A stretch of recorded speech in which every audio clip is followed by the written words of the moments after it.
हमने दी थी, जंग में जो हिस्सा हमने लिया था आजादी के, वो हमारे घर के लिए लिया था, वो हमारे मुल्क के लिए लिया था, और उसके बदले कोई भी बख्शिशी नहीं होती, उसके बदौलत कोई भी एग्रीमेंट नहीं होता। और आज हम यहाँ पे जमा है अल्लाह के घर के।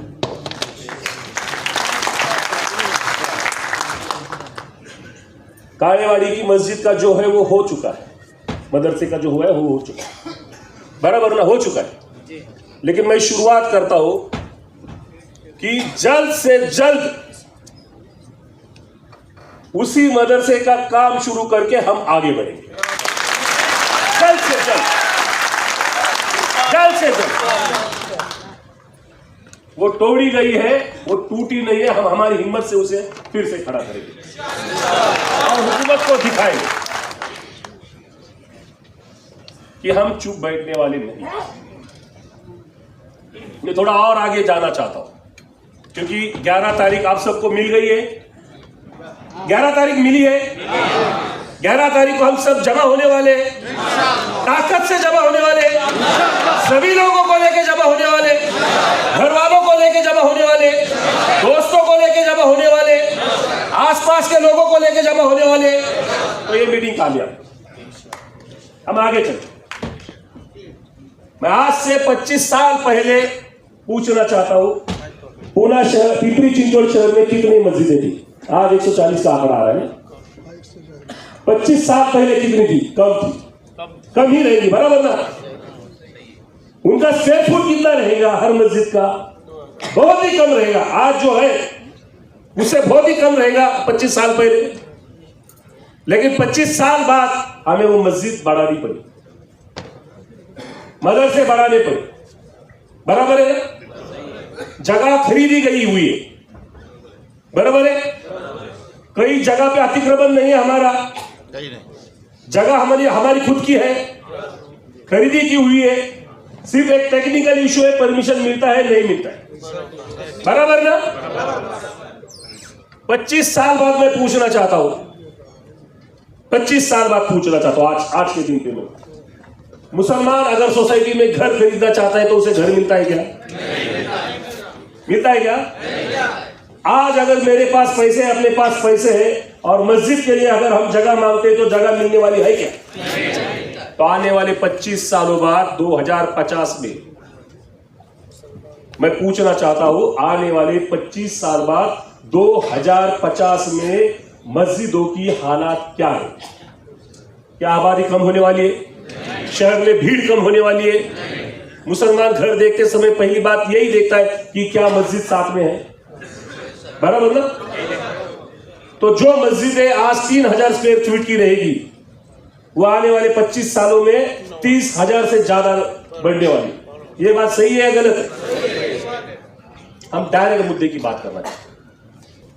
आने वाले 25 सालों का मुकर्रर तय करने के लिए ये 11 तारीख का मोर्चा होगा। ये सिर्फ पैसों के लिए नहीं, ये तो है ही, ये तो है ही। कारपोरेशन पे हम क्यों जा रहे हैं? हम पुलिस कमिश्नर के पास जा सकते थे, क्यों आपने गलत बंदोबस्त दिया? कारपोरेशन का कमिश्नर बायस हो सकता है ही। जब वो मदरसे के तरफ आ रहा था, वो आजू बाजू की इमारतें उसको मालूम है, हम ढूंढना चाहते हैं ना। जब भाई आपने बोला कि हम लोग बैठाएंगे, जो इनलीगल है वो हम देखेंगे। जानकारी कौन देने वाला है हमें? कमिश्नर। उसके पास तो पूरी जानकारी है। जानकारी होने के बावजूद उन सब अतिक्रमणों को दरकिनार करते हो, उसका बुलडोजर जो है वो सिर्फ मस्जिद और दरगाहों पर और साथ में मदरसों पे आ रहा है। तो उसको सब मालूम है, उसके पास सब यादी है। लेकिन पुलिस को भी तो जानना जरूरी है, क्यों हम बंदोबस्त दें? तुम एक के साथ एक न्याय करेंगे, दूसरे के साथ दूसरा न्याय करेंगे, ये नहीं होता। लेकिन हम पुलिस के पास नहीं जा रहे। हम 11 तारीख को हम म्युनिसिपल कमिश्नर के पास जा रहे हैं, क्योंकि उसमें एक और बात रखी जाएगी कि जो डीपीआर बनने वाला है आने वाले 25 साल के लिए, महानगर पालिका का जो एक आरा खड़ा बनने वाला है या बनाने जाने वाला है या बना उसमें मस्जिद, दरगाह और मदरसों के लिए उसमें जगह होनी चाहिए, होनी चाहिए। क्योंकि हम चाहे तो भी जगह खरीद नहीं सकते, क्योंकि हमें कोई बेचने वाला है नहीं। और आने वाले 25 सालों में ये बहुत जहर फैलने वाला है। मैं पिंपरी चिंचवड की मीटिंग करके निकला था, हाल था, नांदेड़ के लिए गया था, आपसे कह के गया। मैं जाते वक्त ट्रेन से गया, और ट्रेन से जब मैं उतरा नांदेड़ में, तो वहां से मेरे एक दोस्त थे, उसको मैंने फोन पे भद्दी भद्दी गालियां दी। क्यों मालूम है? क्योंकि हर बार ये कहता है कि ये राहुल डंबाई हमारे बीच में क्यों है। मैंने उससे कहा कि मैं ट्रेन से गुजर रहा था, मेरे साथ में 2 महिलाएं थी, एक कार्यकर्ता था। जब मोदी की बात चल रही थी तो वो मुझसे थोड़े खफा थे, और जब फोन पे चल रहा था हमारा कि ये मीटिंग के बारे में और बाकी सब, और मैं मुसलमानों के साथ में खड़ा हूँ, ये सोचने के बाद वो मुझसे बुरी तरीके से देख रहे थे मुझे। ये जहर कहाँ तक फैला, ये मैं परसों की बात बता रहा हूं। तो इसीलिए मैं कहना चाहता हूं कि हम आने वाले 25 सालों के बारे में सोचते, क्योंकि जितने हमारे बड़े बुजुर्ग हैं उन्होंने हमें आज तक 140 मस्जिदें दी हुई, मगर वो भी हमें कम गिर रही है। और इसी बात को लेके हमें 11 तारीख को दोपहर 3 बजे महानगर पालिका के भवन के सामने जमा हो। जज्बात है तभी तो हम यहां पे, और जिसके जज्बात नहीं वो मुर्दा है, और मुर्दे कब्रिस्तान में होते। मगर जज्बा जो है वो अगर सही दिशा में नहीं गए तो वो जेल में जाना है। हालांकि अभी जेल में जाने के लिए हमें गलती करने की कोई जरूरत नहीं होती है, मगर बाहर रहेंगे तो ही रहेंगे। मैं एक भरोसा देना चाहता हूं कि जो 11 तारीख का हमारा मोर्चा होगा या धरना होगा, जो भी आंदोलन होगा, वो अगर परमिशन होगा तो ही होगा, अगर परमिशन नहीं होगा तो परमिशन के लिए भी आंदोलन होगा। क्योंकि एक भी गुनाह हम नहीं चाहते, एक भी एफआईआर हमारे नौजवानों पे, हमारे जो राजनेता है, हमारे जो उलमा है, हमारे जो भी कार्यकर्ता है, उनमें से किसी के पर भी एक भी एफआईआर हम नहीं चाहते। ये मोर्चा, ये जुलूस, ये मोर्चा, ये आंदोलन खामोशी के लिए रखा है। नौजवान थोड़े से नाराज हो जाएंगे, क्या हम बोले भी नहीं, हम बोले भी नहीं, ऐसा वो कह सकते हैं। मैं जुड़ा हूं, हर आंदोलन से जुड़ा हूं। मैं दूर की बात नहीं करता हूं, अपने पिंपरी चिंचवड शहर के बाजू में पूना शहर है। पूना शहर में तकरीबन 1000 से ज्यादा, कितने 1000 से ज्यादा युवाओं पर, मुस्लिम युवाओं पर संगीन मामले दर्ज हुए। सिर्फ एक घोषणा हुआ, वो मैं यहाँ पे दोहराना नहीं चाहता। 1000 लीडर जो होता है, नेतृत्व जो होता है, वो पालक होता है। जितना वो अपने घर वालों से प्यार करता है, उतना अपने कौम से प्यार करने वाला होता है, और उतना ही वो अपने साथ आने वाले हर एक शख्स से प्यार करने वाला होता है। और अगर हम अपने घर वालों पे कोई केस न होने देने वाली है, तो फिर हमारे साथ में घूमने वालों पर कैसे केस होगा? तो नौजवानों ने एक बात ध्यान रखनी चाहिए कि खामोशी जो है, खामोशी की जो आवाज है, वो 100 मेगावाट के स्पीकर से ज्यादा, क्योंकि वो कानों तक नहीं, वो दिलों की धड़कन तक पहुंचती है, और दूसरे की धड़कन इतनी बढ़ाती है कि शायद उसको हार्ट अटैक ना।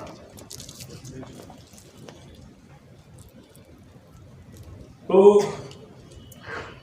11 तारीख के लिए हमें पूरी खामोशी से, बगैर किसी घोषणा के हमें वहां पे एकत्रित होना है। यहाँ पे बैनर देखा है आपने, आप सबको दिखाई दे रहा है, सिर्फ लिखा हुआ है आपने, सिर्फ क्लियर कट मैसेज है। उसमें सिर्फ एक शब्द बढ़ेगा, सिर्फ मस्जिदों पर अतिक्रमण कार्रवाई क्यों? उसमें हम लोग जोड़ेंगे सिर्फ मस्जिदों और मदरसों पे अतिक्रमण कार्रवाई क्यों? और कोई जरूरत है किसी स्लोगन की? हमें है कि आपसे राय लेना चाह रहा हूं मैं?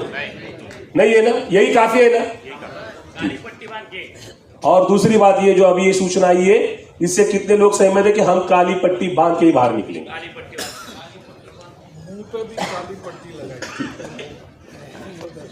हम इस मोर्चा में एक आवाज आई है कि 25,000 लोग शामिल होंगे। आपको क्या लगता है कितने लोग शामिल होंगे? नीचे से एक आवाज आनी चाहिए। फाइनल कितना आंकड़ा है? किसी का 50,000 है तो किसी का 1,00,000 है, बीच में हम 75 पे फाइनल करते हैं। मगर 75,000 लोग आने वाले हैं और नीचे वहां पे हमें 3 घंटे तक बैठना है। आए पानी पीने के लिए बाहर निकल गए, चाय पीने के लिए बाहर निकल गए, सिगरेट पीने के लिए बाहर निकल गए, बात करने के लिए बाहर निकल गए। ऐसे लोग मोर्चा में ना आए तो बेहतर, ना आए तो बेहतर। जिसमें जज्बा है वही मोर्चा में आए। बाकी सब लोगों के लिए लाइव तो होता रहेगा, वो घर बैठ के भी देख सकते। अब ये मोर्चा के लिए जो हमारी माँ बहनें वहां पे आने वाली है, हम खड़े रह सकते, कैसे भी बैठ सकते, उनको नहीं बिठा सकते कैसे? उनके लिए हमें कारपेट बिछाना है या हमें उनके लिए दर्री या सतरंजी बिछाना है। बराबर है? कितनी लगने वाली स्पीकर और माइक ध्यान में रखिए आप। बराबर ना? ये हॉल में हम मीटिंग लिए है, ये आवाम का है, इसलिए मैं बोल रहा हूं। ये किसी पार्टी का किसी नेता का रहता तो ये बात मैं नहीं बोलता। तो ये हॉल के लिए कुछ पैसा लगा रहेगा क्या? नहीं। बराबर है? और हॉल में मीटिंग है तो अच्छी मीटिंग हुई ना, रास्ते पे ये नहीं हो सकती, ये अच्छी मीटिंग हुई है। तो अगर हॉल के लिए 20,000 रुपए लगते हैं, 15,000 रुपए लगते हैं, तो ये रास्ते के आंदोलन के लिए भी हमें तकरीबन 5 से 6 लाख रुपए लगने वाले हैं। क्योंकि एक स्टेटस के साथ हम अपना आंदोलन करेंगे, स्टेटस के साथ भी हम अल्लाह के घर के लिए आंदोलन करेंगे। हम किसी नेता की सभा में नहीं जाने वाले, किसी नेता के लिए नारे लगाने के लिए नहीं जा रहे, और किसी नेता के खिलाफ भी नारे लगाने नहीं जा रहे। हम सिर्फ हमारा हक मांगने जा रहे हैं, तो उसका एक स्टेटस होना चाहिए कि नहीं? और उसके लिए पैसा खर्चा होगा कि नहीं होगा? हालांकि जो अपने में रहेगा कारागिर, वो जिम्मेदारी उठाए तो और अच्छा है, और उठाएगी, मुझे यकीन है। तो इसके लिए हमें क्राउड फंडिंग भी करनी पड़ेगी। देखिए, कुछ लोग बोलेंगे कि क्या जरूरत है किसी एक को नेता बनाने के? हमें देखो, खर्चा करने वाले बहुत है, बिना क्राउड फंडिंग के ये हुआ है, तो ये 2-4 लाख रुपए 5 लाख रुपए भी हो सकता है। लेकिन किसी की मेहरबानी हमें नहीं चाहिए, जो आगे चल रहे उनकी भी नहीं चाहिए। जो है जितना है सब कुछ समाज का रहेगा, उम्मत का रहेगा, और उम्मत के हिसाब से ही चलेगा, तभी वो कामयाब होगा। नहीं तो क्या होता है, फिर मैं खर्चा करूंगा तो मैं फैसले ज्यादा ले सकता हूं ना, ऐसा मुझे लगता है। बराबर ना? तो ऐसा नहीं होना चाहिए। मोर्चा पे, आंदोलन पे उम्मत का कंट्रोल होना चाहिए, किसी नेता का, संगठन का और शिष्टमंडल का नहीं। इसके लिए एक कमेटी बनाई जाए, बाकायदा कमेटी बनाई जाए, ध्यान में रखिए। क्योंकि मोर्चा को अगर डिसिप्लिन नहीं रहेगा तो मोर्चा बहकने की संभावना होती है, आंदोलन बहकने की संभावना होती है। और आंदोलन बहकाने के लिए कई लोग तो बहके ही है। बराबर? क्योंकि मैं इतिहास के पन्ने जब देखता हूं, तभी गांधी जी के टाइम पे मुझे जाने की जरूरत नहीं है। हैदराबाद में परसों ही कुछ गिरफ्तारियां हुई कि हिंदू लोग थे और मुस्लिम वेश में, लिबास में आके दंगे करा रहे थे हैदराबाद में। ये 8 दिन पहले हुआ है। बराबर है ना? ये सब बातों को हम ध्यान में रखें। और ऐसा कुछ भी नहीं होगा। इसके लिए पूरे हम तरीके से काम करेंगे और इसीलिए हमें डिसिप्लिनरी कमेटी बनानी पड़ेगी। जितने भी बड़े हैं, बुजुर्ग हैं, वही लोग मोर्चा का नेतृत्व करें। ये पहले से तय, बराबर ना भाई? पहले से तय, और वो तय करने की जरूरत भी नहीं है। कोई बड़ा बुजुर्ग सामने जा रहा है और हम उसके सामने जाएंगे तो वो काहे का कार्य करता है? वो तो नेचुरल कोर्स में। तो वो मोर्चा का जो है वो तय हो गया है और आप सब उसमें पदर आने वाले हैं और सबको लेके आने वाले हैं। अब दूसरी बात इसमें जो है, जो शाहबुद्दीन ने कही थी कि हुकूमत अगर आनन फानन में हमें बुलाता है, इस मीटिंग का एक इंपैक्ट होगी, है कि नहीं? हो सकता है ना? और वो हमें लिख के देते कि आने वाले समय में हम किसी भी धार्मिक स्थल पर भेदभाव पूर्वक तरीके से कानूनी कार्रवाई नहीं करेंगे, बल्कि जब तक वहां का आखिरी अतिक्रमण निष्कासित नहीं होता है तब तक हम वहां देखेंगे भी नहीं, तो फिर हम रुक जाएंगे। क्योंकि बातचीत करना पड़ेगा, क्योंकि ये मसला एक दो दिन का नहीं है, एक मोर्चे का, दो मोर्चे का, एक आंदोलन, दो आंदोलन का नहीं है। हमें 25 साल की आगे की लड़ाई लड़नी है। याकूब भाई जी के भाई आए, आज रिटायर होके आए थे, इंजीनियर है ना यहाँ पे, बैठो, शेख साहब है, बैठो। हम कल ही बात कर रहे थे यूनुस भाई साहब और हम, कि वकीलों की जरूरत है, कि हमें है जरूरत, लेकिन उनकी जरूरत हमें कोर्ट में। हमें आंदोलकों की जरूरत है, क्या जरूरत है? क्योंकि हम सब आंदोलक ही है। मगर आज हमें सबसे ज्यादा जरूरत अगर किसकी है, तो आर्किटेक्ट लोगों की है। वही लोग वो पिंपरी चिंचवड़ महानगर पालिका को एक डीपीआर बना के देंगे, हमें कहां कहां मस्जिदें चाहिए, और हमारी जो जो मस्जिदें हैं, जो जो हमारे मदरसे हैं, उनमें आने वाले 25 सालों के लिए क्या क्या इंतजाम करने।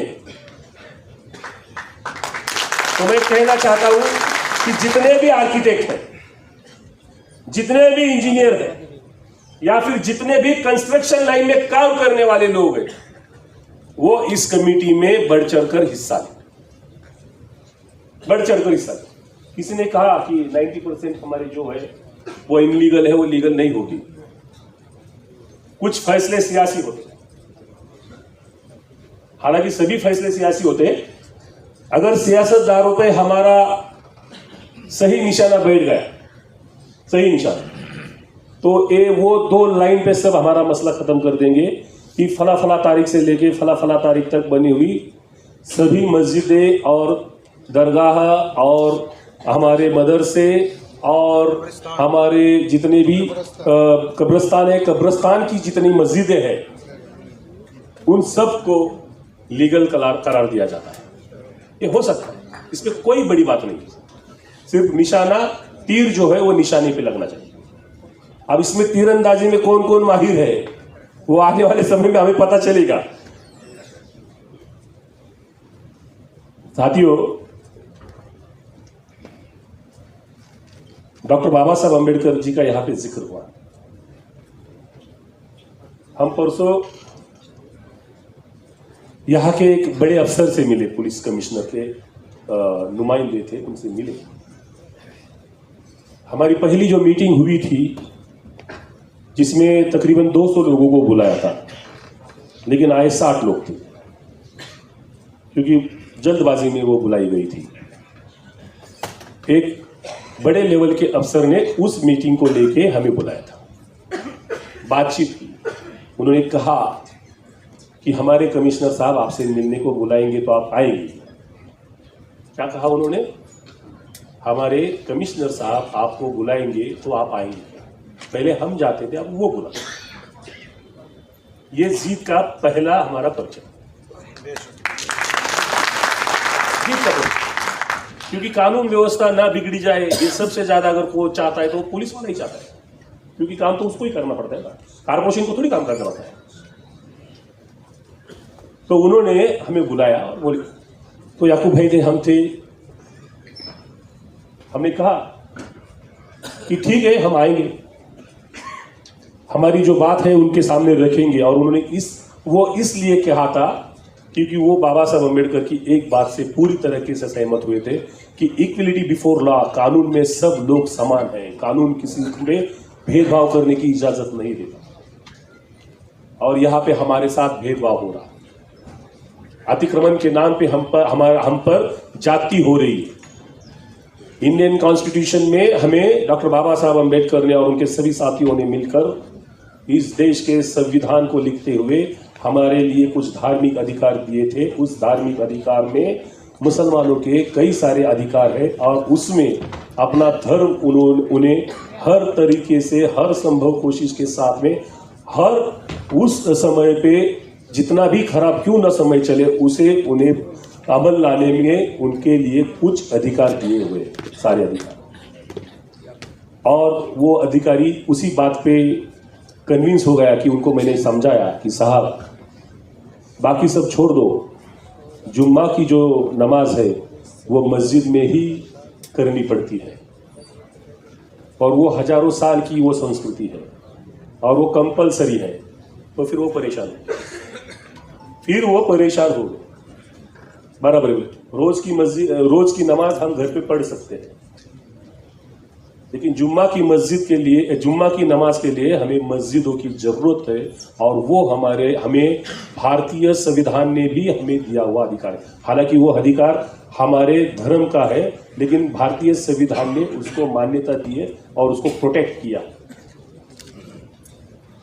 ईदगाह पे हमें जाना पड़ता है, ईद की नमाज जो है वो ईदगाह पे ही होती है, वो घर पे नहीं पढ़ सकते और वो मस्जिद में भी नहीं हो सकती, वो ईदगाह में ही जाना पड़ता है। तो फिर वो परेशान हो गए और वो बोले कि ठीक है, बराबर है बोले। और फिर उन्होंने कुछ बातें कही सुनी, वो बात यहाँ पे करने की जरूरत नहीं है। कल या परसों हमारा एक डेलीगेशन पुणे पिंपरी चिंचवड़ के पुलिस कमिश्नर से बात करेंगे, डीसीपी से बात करेंगे और उनको यहाँ की जो जनभावनाएं है वो उन तक पहुंचाई जाएगी। हालांकि उन तक पहुंची हुई है, उनका पूरा बंदोबस्त यहाँ पर है, सीनियर पीआई लेवल के अफसर यहाँ पर है। फिर भी समाज की ओर से हम उनको मिलने जाएंगे, शिष्टमंडल के साथ मिलने जाएंगे और उनको 11 तारीख का हमारा जो फैसला है वो हम सुनाएंगे। 11 तारीख का फैसले पे हम अमल है ना, कायम है ना, तो उनको हम सुनाएंगे कि हमने एक निर्णय लिया है कि हमारे खिलाफ जो जाति हो रही है और हमें जो प्रताड़ित किया जा रहा है किसी के कहने पे, किसी को खुश करने के लिए, वो कृपया बंद करें। अगर आप बंद नहीं करते हैं तो हम पहले चरण में, ये शब्द ध्यान में रखिए, पहले चरण में हम पीसफुली प्रोटेस्ट करेंगे, दूसरे चरण में कानूनी ही करेंगे, लेकिन अलग अलग तरीके से करते रहेंगे। महात्मा गांधी ने एक अच्छा सबक दिया है कि आंदोलन के कितने तरीके होते हैं, हुकूमत को कैसे परेशान किया जाता है, ऐसे कई सारे हैं, हम सब करेंगे। एक भी कदम हमारा कानून के खिलाफ नहीं होगा, एक भी। ये यहां बैठे हुए सभी जिम्मेदारों की ओर से वादा है, करे वादा कि एक भी एफआईआर दर्ज होने नहीं देंगे हम। बराबर है, जिम्मेदारों की ओर से हाथ उठा के अभी आप वादा करो इनसे, नौजवानों को, बराबर। तो नौजवान साथी और नौजवान दिल रखने वाले बुजुर्ग, सभी लोगों से मैं दरख्वास्त करता हूं कि अपने जज्बात जो है वो हम सही दिशा में लेके जाएंगे और 11 तारीख को हम मिलते हैं। जय भीम, जय भारत, धन्यवाद। और हाँ, आपके इस मोर्चा को लेके अभी देखो, मैं फिर से बताता हूं किस वजह से हम जम रहे हैं, ये सबको मालूम है ना, कहां पे जम रहे हैं, किस वजह से, कौन सी मांग है, वो सब मालूम है। इसके साथ ही कोई अगर सवाल रहेंगे तो हम सवाल लेंगे, उसके जवाब भी देंगे। और जो मोर्चे के बारे में हो, कोई भी सियासी सवाल ना किया जाए, सुनिए ना, आपका नहीं बोल अभी ये जितने जो स्टेज पे लीडर बैठे हैं, इसके आगे मैं किसी को नाम नहीं रख रहा, मेरी गुजारिश है जितने सुनिए एक एक को बोलने दीजिए, वो पीछे बोल रहे हैं ना, पीछे बोल रहे हैं, माइक में बोलने दीजिए। रफीक भाई, अपने मुस्लिम कौम में हर एक इंसान अपने को लीडर समझता है। सुनिए मेरी बात, उस दिन भी बहुत बच्चे लड़े भिड़े जाम, और वो नैयर नूरी मौलाना से हम कहना चाहते हैं, हम डरते नहीं, किसी के बाप से नहीं डरते, आपको ये भी बताता हूँ। लेकिन कानून कायदे का मसला है, अपने संविधान ने अपने को हक दिया है, कानून कायदे के विरोध में जाना नहीं चाहते, इसके लिए हम कुछ बोल नहीं पाए और प्रशासन ने हमको धोखा दिया। आज जितने लोग यहाँ पे लीडर बोल के आए हुए हैं, तो ये लोग अगर कोई भी कार्रवाई का कुछ वक्त ऐसा आ जाए तो इतने लोग अगर खड़े हो जाए तो कार्रवाई नहीं होगी, और प्रशासन में इतना दम नहीं। अपनी बात मुख्तसर रखिए, बाकी लोगों को भी सवाल। सुनिए ना, यही बोल रहा हूँ, बस वही करने वाला था सर। जवाब देता हूँ जवाब देता हूँ। वही गलती सुधारने के लिए सब लोग देर से सही इधर आए हुए। तो यहाँ जो वकील लोग जो है, जो आगे कोर्ट की भी तैयारी कर रहे हैं, ट्रस्टी जो है वो भी तैयारी करते रहेंगे। हम बतौर समाज बोल के क्या कर सकते हैं, अभी एक प्रोग्राम सामने आया है, इसके अलावा भी कोई है तो भी हम बात कर सकते हैं। बोल, बराबर है, जो नहीं, एकदम बराबर है। एक मोर्चा जो है अपना, वो ब्रांडिंग के हिसाब से होगा। इसका डिजाइन जो है वो सेंट्रल कमेटी की ओर से सबको दिया जाएगा। वही बैनर लेके हम सब पहुंचने वाले हैं। मोर्चा में अगर 75,000 की तादाद होने वाली है तो तकरीबन हमें 7,500 जो है वो कार्ड लेके हम वहां पे शामिल होने वाले हैं। उसके लिए एक सेंट्रल कमेटी बनाई जाएगी, जिसके लिए याकूब भाई ने यहाँ पे उनका ऑफिस है, इनका घर है कि नेहरू नगर में, वो ऑफिस के तौर पे हमें दिया हुआ है। रोज रात को वहां पे 2 घंटे 3 घंटे सभी लोग जो आके वहां पे जमा हो गए, जब तक मोर्चा कामयाब नहीं होता है। जिसको जो भी कोई मदद चाहिए, जो कोई सवाल रहेंगे, वो वहां पे जिम्मेदार मिलेंगे और वो मोर्चा हम लेके जाएंगे साथ में। अगला सवाल।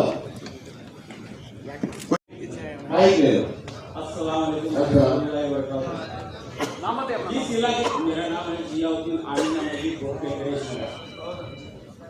मेरा सवाल ये है संजीव से, जिस संजीव से भी मोर्चा निकलेगा उस इलाके के क्रिश्चियन मौजूद होंगे उसमें, और उसमें जो पढ़े लिखे तबका है, जैसे कि आर्किटेक्ट है, इंजीनियर हो गए, एडवोकेट है, उस इलाके के वो लोग जिम्मेदार होंगे और आलिम और कारी के लीडरों के साथ मिलकर वे उनका साथ देंगे, खामोशी से अपना जो मकसद है वो हासिल करेंगे।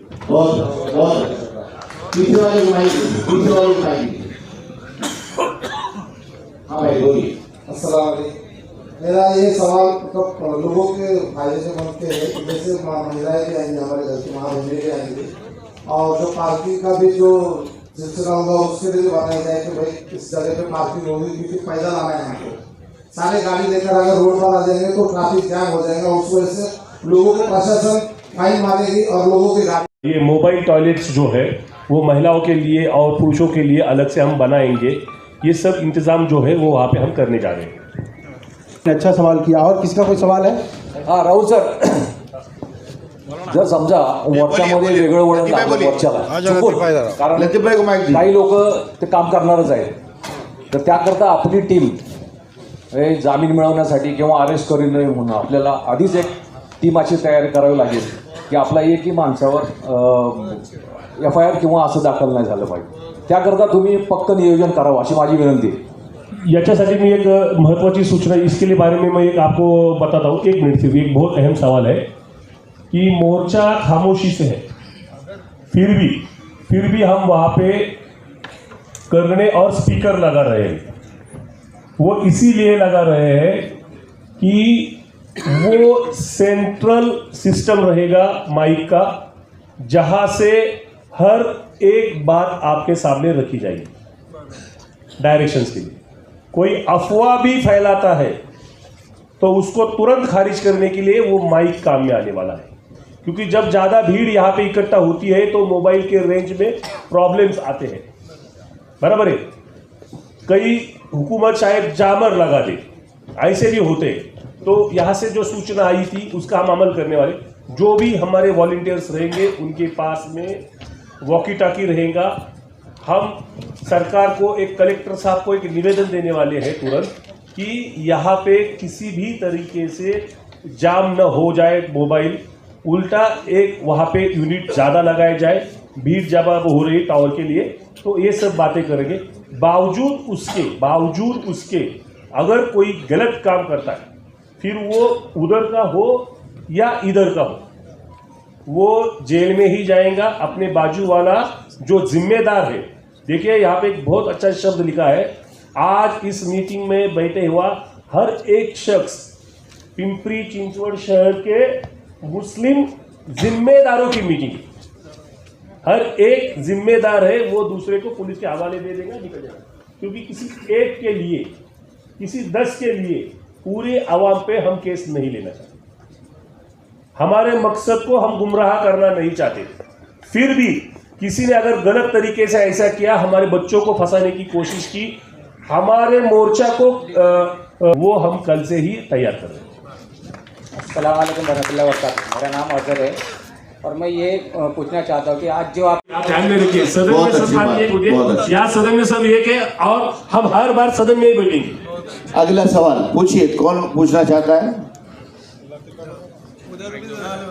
लतीफ भाई बोलने दो, उनको बोलने दो। फिर आज या ठिकाणी तुम्ही सगळे एकत्र आला, हे फार चांगली गोष्ट आहे। ये मला माहित उनके बाद बोल तर बोलिए। पहिल्यांदा आपली लढाई जी आहे जी. ती सिस्टीम विरुद्ध नाही, सिस्टीम चालवण्याविरुद्ध आहे। कारण आता जे आयुक्त आहे किंवा पोलीस कमिशनर आहेत ते फक्त होय महाराज आहे। कारण मी बी भरपूर केसेस त्यांच्या विरुद्ध मी कोर्टात लढतो, एक पिटिशन माझं हायकोर्टमध्ये आता गव्हर्नमेंट विरुद्ध। तर ह्याच्यामध्ये मगाशी एक याकूब सर म्हणून होते, त्यांचं जे म्हणणं आहे की आपण या ठिकाणी इक्वेलेंट टू राईटसाठी कोर्टामध्ये भांडलंच पाहिजे, हा झाला तुमचा एक मॉब सायकोलॉजी। भाई 10 मिनट के लिए रुके, दुआ होगी आखिर में, दुआ के बाद जाए। हॉल का भी टाइम सिर्फ 10 मिनट बचा है, आप बाहर न जाए कोई। हाँ, तर आपणाला यासाठी कोर्टामध्ये रीट ही फाईल करावीच लागेल। तोपर्यंत आपले जे अनधिकृत बांधकाम आहेत, आता तुमच्यासाठी मी सांगू शकतो की मी 2 वर्ष कॉर्पोरेशनची पाठपुरावा करून माहिती अधिकारामध्ये पूर्ण पिंपरी चिंचवड अनधिकृत बांधकामची लिस्ट आहे, ती मी तुम्हाला देऊ शकतो। नाम बोल। देखिए सर, तुमचं एकदम बरोबर म्हणणं आहे की त्या संदर्भामध्ये पिटिशन फाईल करण्यासंदर्भामध्ये वकिलांची एक टीम बऱ्यापैकी काम करते, ते पेपर्स वगैरे तयार करतायत, त्याच्याबद्दल तुम्हाला पण अवगत केलं जाईल आणि त्याच्यामध्ये सामावून केलं जाईल किंवा तुमच्या मार्गदर्शन। मेरा नाम लतीफ सैयद है, मैं रूपीनगर निगड़ी इलाके से हूँ। एक शेर से शुरुआत करूँगा। मस्जिदें बुलाती है सबको भलाई की तरफ, मस्जिदें बुलाती है भलाई की तरफ, कोई आए या ना आए बुलाए सभी जाएंगे। तो ये जो प्रोग्राम है, ये प्रोग्राम को कामयाब करने के लिए यहाँ तजुर्बेकार कुल जमात तंजीम के फाउंडर मेंबर हैं। मेरी एक दरख्वास्त है, जो 4-5 प्रोग्राम जो हुए थे यहाँ तक पिंपरी चिंचवड में, उसमें कुल जमात तंजीम के उलमाओं का और वॉलंटियर्स का बहुत बड़ा योगदान रहा है। आप उनकी अगर रहबरी लेंगे तो कामयाबी अच्छी मिलेगी। और जो लोग अगर उंगलियां उठा रहे हैं, हम बिक रहे हैं, एक शेर से खात्मा करूंगा अपनी बात का कि शमशाद है तो शाद कहता हूँ और आपका शुक्रिया अदा करता हूँ, और मौलाना तनवीर साहब से गुजारिश करता हूँ कि मुख्तसर दुआ फरमाएं, और दुआ के बाद में कोई जाए नहीं, राष्ट्रगीत होगा उसके बाद।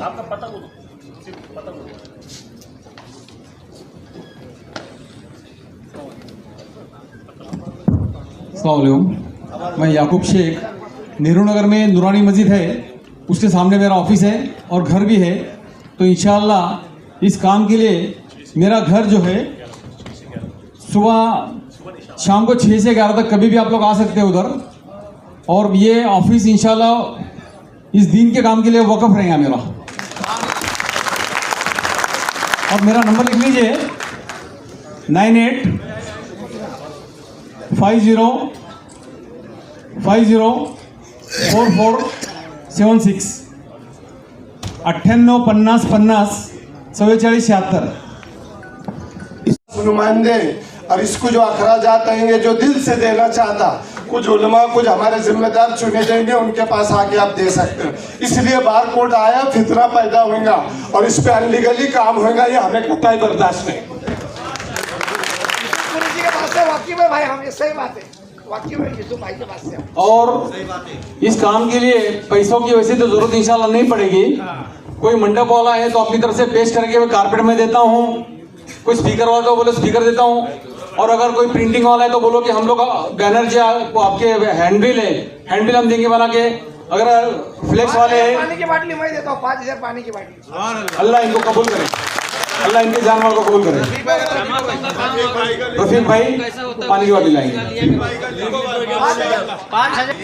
अगर अपने में कोई मंडप वाले हैं, उनके साथ विषय है तो बोल दे कि कम से कम अपने को जो है खिदमत आवाम अकुर्डी की तरफ से, खिदमत आवाम पिंपरी चिंचवड़ की तरफ से 5000 पानी की बोतल और विषय के लिए जो है